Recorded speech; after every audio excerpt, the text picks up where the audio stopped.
अस्सलाम वालेकुम जी, मैं हमारी अली, आप देख रहे हैं मेरा चैनल। डकी को उठाने वाले खुद ही उठाए गए तो फिर रिहाई अभी तक मुमकिन क्यों नहीं हुई? असल कहानी क्या है खुल के सामने आ गई है। करोड़ों का माल अकेले नहीं हड़प कर सकते। डकी, रजब भट्ट और इकरा कंवल के साथ जो डील है वो किस तरह से हुई, किस किस ने इस डील का जो है पैसा खाया, कौन कौन डील कर रहा था, डील करने वाले अब बेनकाब हो चुके हैं।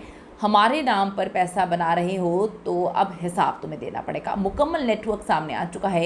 ये कौन लोग थे, किसके कहने पे आके कर रहे थे, कौन कौन इसमें शामिल। आज की वीडियो में इसमें बात करते हैं जी। रिक्वेस्ट है चैनल को सब्सक्राइब करें, वीडियो को आखिर तक ज़रूर मुलाहिज़ा फरमाएगा। पाकिस्तान में ऑनलाइन जुआ, सट्टेबाजी और गैर कानूनी डिजिटल सरगर्मियों के खिलाफ जो एक क्रैकडाउन शुरू हुआ, एक कार्रवाई शुरू हुई है, उसमें सनसनीखेज़ मोड़ आ चुका है। एक ऐसा खौफनाक मोड़ जो बावसूख ज़राए ने इंकशाफ बताया है, जो इंकशाफ की है, जो चीज़ें सामने आई हैं वो तो बड़ी हॉरेबल है। NCCIA में रिश्वत खोर नेटवर्क जो है वो ख़त्म करने के लिए एक हसास इदारा मुतहरिक हुआ।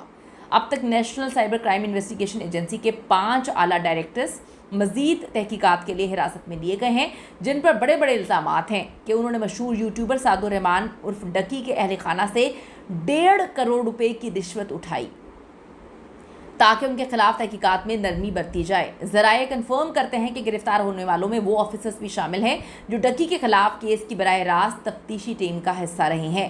इस्लामाबाद में जी national counter crime investigation agency, इनके जो NCCIA के डिप्टी डायरेक्टर मोहम्मद उस्मान को लापता हुए अभी तक 10 रोज़ गुजर चुके हैं, बाजियाब नहीं हो सके हैं वो अभी तक जी। इस्लामाबाद हाई कोर्ट ने पुलिस को मगवी की तलाश के लिए मजीद 1 हफ्ते की मोहलत देते हुए जो व्हाट्सएप रिकॉर्ड है इसका डेटा चेक करने का हुक्म दिया है। लापता अफसर तक अगर हम बात करें कि रसाई किसी की मुमकिन नहीं है, उसको ढूंढने की कोशिश की जा रही है। ये लापता अफसर टिकटॉकर डकी के केस की तहकीकात कर रहे थे। यूट्यूबर, टिकटॉकर, हर तरह से ये लोग हर चीज़ में इन्वॉल्व हैं और इस केस में मुंसलिक दीगर अफसरान भी गायब हैं। डकी केस की मुतल्लिका थाने लाहौर में जो तहकीकात कर रहे थे उनके हवाले से बहुत सारी खौफनाक खबरें सामने आई हैं। DSP ने अदालत को आगाह किया कि 18 अक्टूबर तक का डेटा है। दरख्वास्त गुजार की अहलिया पहले लाहौर फिर इस्लामाबाद में थी और अहलिया का एड्रेस जो एम्प्रेस रोड का आ रहा है, इसके बाद फ़ोन बंद है। तफ्तीशी ऑफिसर जो हैं उनके घर गया तो लॉक था और बच्चे भी उनके साथ ही हैं। अब तक 15 से ज़ायद अफसरान और एहलकार उठाए जा चुके हैं जिनसे पूछगिछ की जा रही है। 5 अफसरान को बाकायदा तौर पर हिरासत में ले लिया गया है। सबसे ज़्यादा करप्ट अनासर NCCIA के लाहौर के दफ्तर में पाए गए, जहाँ जी इस वक्त सूरत हाल तो ये है, बड़ी ही खौफनाक सूरत हाल रिपोर्ट कर रहे हैं कि पूरा दफ्तर ही गैर फाल है।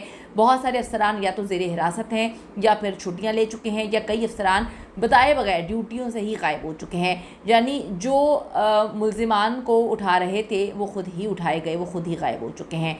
डकी केस के मरकज़ी तफ्तीशी ऑफिसर शोएब रियाज पर इल्ज़ाम है कि उन्होंने डकी के वकील के ज़रिए उनकी फ़ैमिली से भारी रकम तलब की।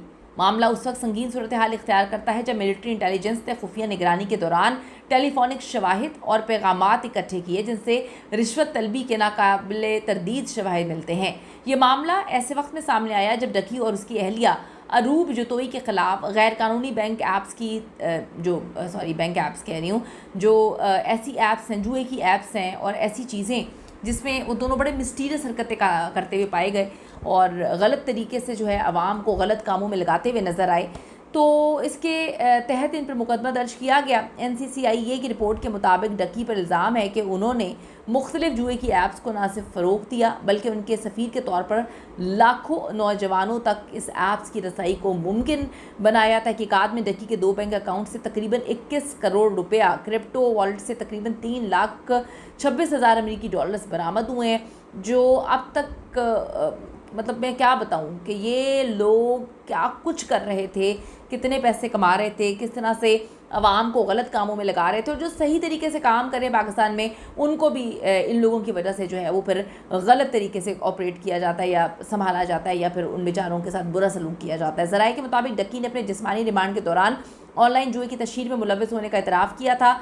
चालान में डकी, इसकी अहलिया अरूब जतोई, मैनेजर उस्मान को मरकज़ी मुल्ज़िमान करार दिया गया है, जबकि यूट्यूबर इकरा कंवल के शोहर को मफरूर नामज़द किया गया है। वो ऐसा मफरूर है कि वो रोज़ व्लॉग बना रहे हैं, लाहौर में घूम रहे हैं, एक जगह पे घूम रहे हैं, पता नहीं, समझ नहीं आ रही। डकी भाई को 7 साल कैद और 1 करोड़ रुपए तक जुर्माने की सज़ा हो सकती है, हुई नहीं अभी।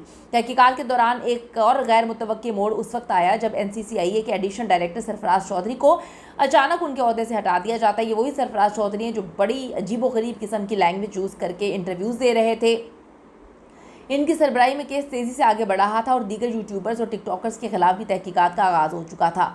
نیا ایڈیشنل ڈائریکٹر تاحال تعینات نہیں کیا گیا، جس کے باعث کیس کی رفتار کافی حد تک سست ہو چکی ہے۔